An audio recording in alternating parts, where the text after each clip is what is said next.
For the latest top tips, reviews and advice, please subscribe below. Hello and welcome to Attwoolls Outdoors with me, Mike. Today I'm giving a bit of a video review on a brand new tent from Vango. So we're here today. I've got the Vango Sherwood poled tent. So the Sherwood it actually comes in two different sizes. So we've got the 600XL and also the 400XL. With me today, I'm just quickly going to show you the 600XL, but later on in this video we will show you the 400XL, and we're going to go detailed basically all the features that there is to offer with this product, as we go in-depth diving to the tent itself. It's also worth mentioning there is an air version as well, so there are a few things that sort of differ a little bit between the two, but we've done a separate video review on that for you to have a look at. So starting with the headline news. So this is a pole tent. It uses fiberglass poles again, so it's really nice strong sort of 12.7mm fiberglass poles. Each single pole is exactly the same as one another, apart from this little brow pole, of course.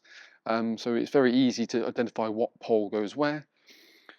What Vango really is trying to create with the Sherwood is this whole, basically for those people who don't want air, but they still want specification, still want something that's very feature rich, decent sort of fabric, and yeah, I suppose it's just an alternative to air without going down the lines of a steel pole. The problem with steel poles is obviously naturally they're heavier, they're more expensive to produce, so this way they're trying to find that little bit of a sweet spot. Immediately, I think when you look at the price point of something like the Sherwood in the pole section versus the air, there isn't that much difference between them, but certainly from a pack size point of view, it will be a little bit smaller because all the extra tubes that essentially you would have, folded away, does make a difference. Plus, it means the weight could be a little bit less as well because the poles could be kept separate to the main body of the tent itself. So again, distributes the weight, making it a little bit more easy to handle. What we've got is Vango using a really nice strong 150 denier material. It's really quite like an embossed kind of fabric, so it looks quite technical.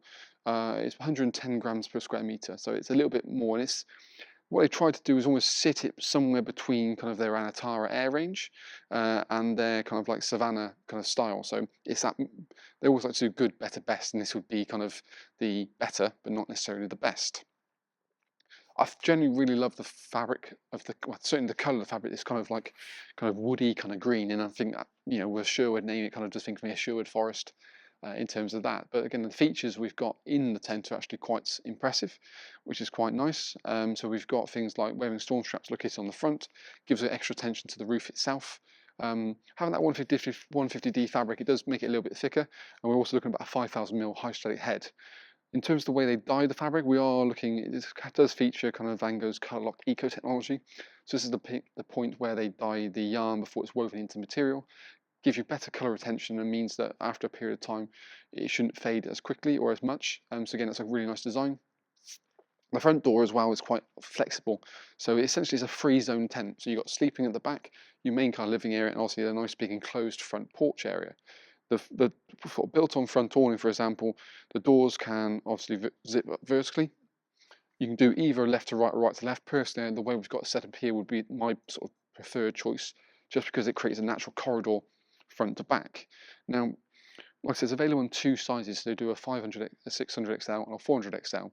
So the 400XL is 3 meters wide by 7 meters long, whereas the 600 is 440 wide by 7 meters long. So the same length of each model, it depends on how wide you want it to be. And that's where I think that 400 is a little bit different, because there's not many smaller, compact 4-person tents with that double bayed living area and all the features as well. So we'll come to that a bit later on. What we've got on the 600XL is a brow canopy door. So if, for example, you were to zip that shut, you would come and go quite happily through here with this little brow canopy. So this is going to be your main kind of door. And we've got a mesh built onto it as well, so you can have airflow directly in. It is worth noting when you move down to the 400 size, you don't have this feature, so the side door or the brow canopy. So that's where it makes the 600 a little bit different to the smaller counterparts. We've got high visibility kind of floating garment, so it's easy to stop having trip hazards on the campsite, which is obviously quite crucial. And we've got colour coordinated pegging points, so the main kind of orange tabs are what you've got to peg first, so you peg almost the back two, the front two where the ground sheet's sewn in, and then the front two of the front awning as well. And we've done our own pitching and packing videos to show you how simple and really easy it is to pitch. So you can always check that out on our YouTube channel, as well as the link below. We've got big crystal clear windows into the side of it to get plenty of light as well.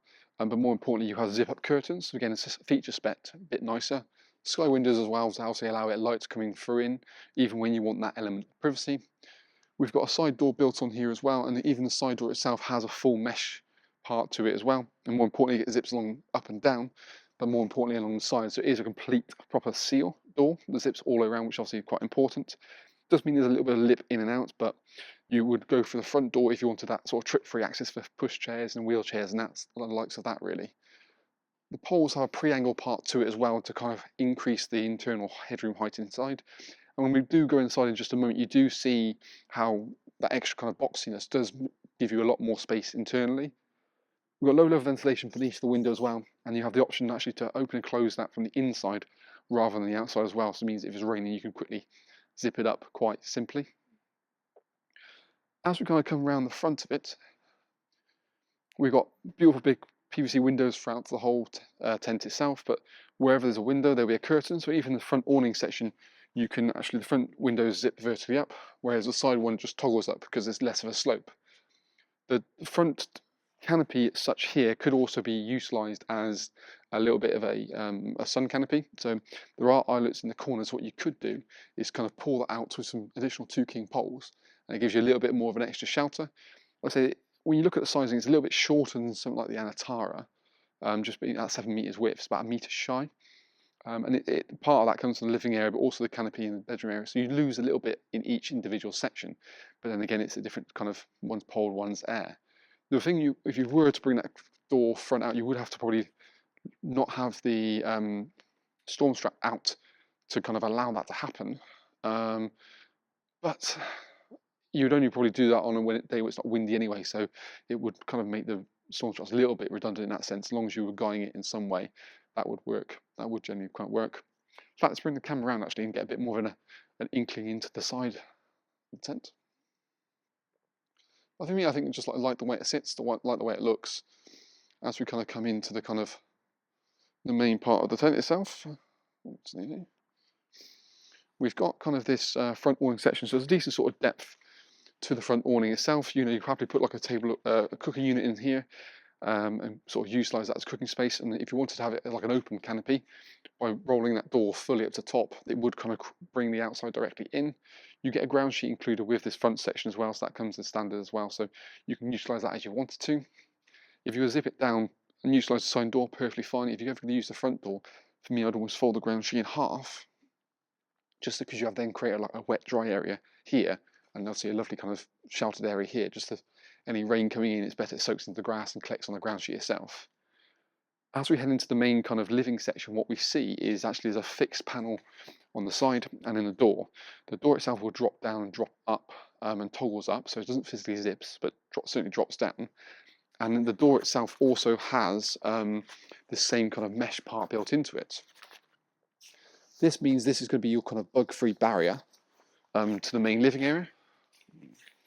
So as you can see, you can have full mesh on the front panel. So if you're in here with the light on, for example, at night, you're not having worrying about bugs and that sort of thing coming in. But when you want your privacy, what you can still do is, oops, Daisy, you can still shut it up. On this side, obviously, the door panel itself, obviously, is a blinker, and then there's a little curtain that comes down like here to sort of seal that section up. And then when you want to, you just roll that door back, and it all keeps neat and tidily over the side. As we come into the main body of the tent, like I said, for me, one thing that's noticeable is the height in here. I'm 6'2", can stand up more than happily inside the bedroom, so it helps to make it feel quite really nice, grandiose and big. And that 440 width does make quite a bit of difference. Admittedly, when you get to the corners, there is a little bit of an arc you have to allow for, but things like furniture would be fine to the side. And also, there is an optional bedroom you can buy that will sit in here, so you can make it an 8-berth, really, if you wanted to. Now, for me, it is a true 6-berth. So a lot of models, they sort of say it's 600, and the 600's different depending on the size. So, for example, you look at the Savannah, which you can get again in a pole model, it's a 380 width, whereas this is 440. So you can get 140, 140, 140. So you get a true kind of, well, near enough, a double airbed in pretty much all the sections here as well. The other thing to note is actually the dividers between the bedroom sections are fully zipped, so it does feel like a physical separate bedroom, rather than just like a toggle divider to and from it. Also, what you notice is on the front of the bedroom as well, you have a mesh panel, so you can have airflow directly into it, which is something you don't get on kind of Vango's kind of lower range of awnings, of tents that matter. We also have their Sky Track system, so it's the ability of having a hanging point for a lantern or even storage organisers. So that is featured on the front panel of the bedrooms. It goes all the way around and on the top, and then each individual part, 1, 2, is then in the main area if you want just lighting directly in the roof. Again, that's something you don't see in their lower end collection. In the main bedrooms, we've still got the midnight bedroom. It's a 210 deep, so it's kind of a standard depth, nothing sort of extra deep in that sense. But so what you probably do is have this as the master bedroom, and then obviously the bedrooms either side would be more probably for kids, just because I think it's a 160, 120, and 140. So it's a little bit orientated to your masters in the centre. You've still got Vango's what they call TBS system, so it stands for tension band. It's a basically internal braking system they use in their backpacking tents and filters down into any kind of tunnel tent they do. It gives a bit more stability. So what you use is a little webbing strap that comes out of the pocket. You just clip it directly into the top.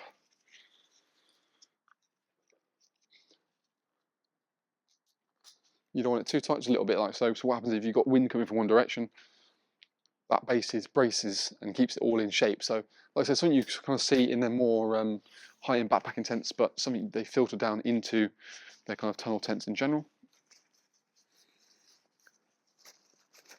I also mentioned on the outside about there is the ability of little ventilation points down low. Now actually there's a little kind of zip down, which means you can alter it from the inside. Also what you find is this comes with a smart pack roller bag as standard. So it's a real nice big webbing strap bag. You can roll it down from here. You kind of get the width for the pack size you need it to be. Means that when you come to fold it across one way, you know exactly how wide it's going to be. Also what you find is you've got reinforced double handy pads on either side, and it's also on the wheels. So it means if it is slightly heavier, you can still kind of cart it about. As previously mentioned, you have got the ability, if you really want to kind of remove the poles from it, meaning it's not going to reduce the pack size that much, but certainly from a weight aspect, it's going to make it slightly more manageable on the whole. In fact, let's bring the camera in and actually get a bit closer to some of these features I have been mentioning thus far.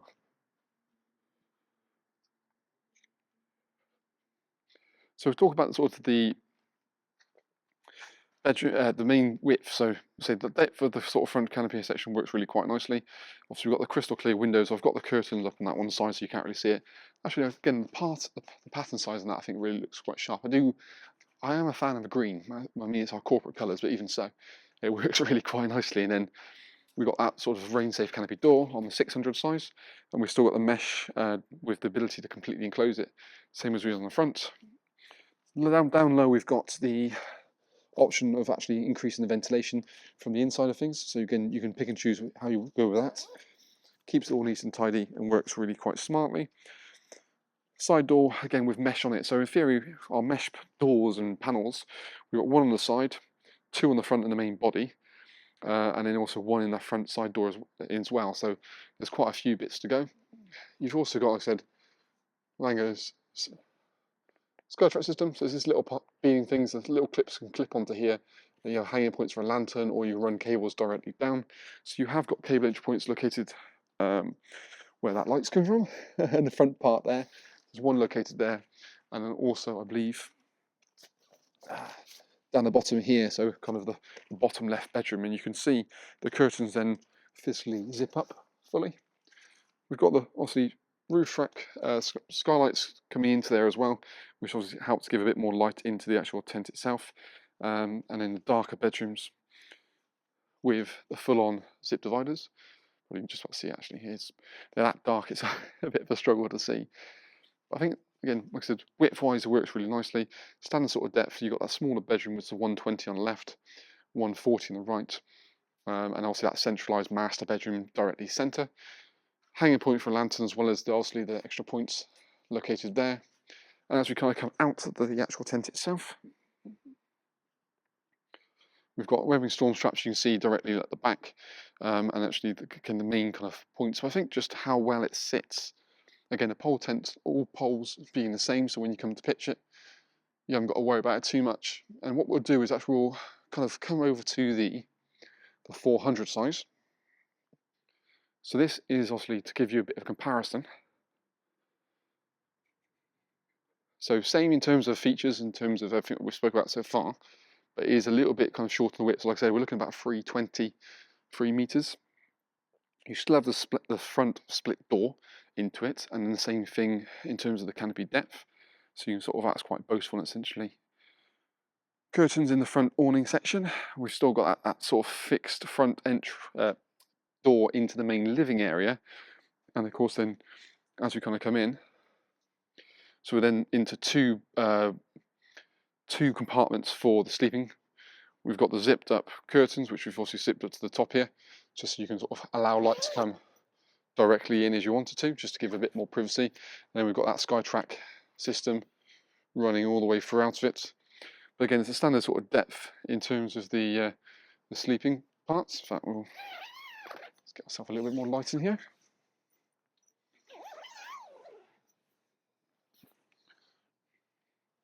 I think, yeah, again, it sits really well. I say, for me, I quite like having that smaller size, that 400XL size. So it still gives you a good sort of double bay living area. Still at low level ventilation points as well, but sits well. Still a good amount of height, actually, even for a smaller width. It's not quite as boastful, I would say, as the 600XL, but even so, in terms of the features and the little clips and stuff, it's, you got the new kind of SkyTrack clips, which, well, as previously mentioned, the 400XL doesn't have that side door nor that brow canopy, so it does sort of sit as you can see it there. But we've still got it available in kind of an air model, so you can still get it in air model. You can see how that door suits when you have it kind of halfway down. It does create a natural kind of dead space on the side, and again, still got the ground sheets included on that side of things. So I think, yeah, it's something a bit different. My only kind of main concern probably with the poled version of it is how popular, or how much appetite there is for someone to spend, you know, a larger amount of money for a poled model. We've definitely seen a shift move towards air in general. You know, just the ease of pitching it, and structurally, it is a bit stronger as well. So that's where, but if you're looking for something more compact, or you haven't lost faith with air, or, yeah, I think I can totally get it. And I think I love the feature set, the colour. I think it's been designed really well and looks the part. From a price point wise, like I said, it is a little bit more money than probably you would see a normal pole tent for. And historically, I would say pole tents have been definitely more price conscious. So something that if someone can't afford an air, they go for a pole. Whereas this is almost the opposite. It's got the spec of an air tent in poled, but not just a spec above a spec. You know, sort of like a premium spec. So we see sort of the likes of Attwoolls don't do a high-end pole tent. Vango kind of filled that gap and trying to create something that is a bit different and yeah, works a bit differently as well, you know, but it's a bit of a hybrid because obviously it's fiberglass pole. So I think on the whole, I love the features. I love the way it's laid out, the specifications, a lot of quirky little features, be it the SkyTrack, the darker bedrooms. So I see what they've done and what they've achieved with it is. I think the only thing I think is what you pay for what you get. It seems probably a little bit more on the expensive side, but I get why it is the price. It's just I'm not sure 100% whether someone, you know, there's a big enough market for them to buy that product. So we shall see. It's always interesting. Let us know what you think as well. It's great to have feedback from you guys, being good, bad, or indifferent. But on the whole, that's kind of the Vango Sherwood, i.e. being the poled 400XL or the poled 600XL. Like I said, you can check out our little review video we've done on the Air version.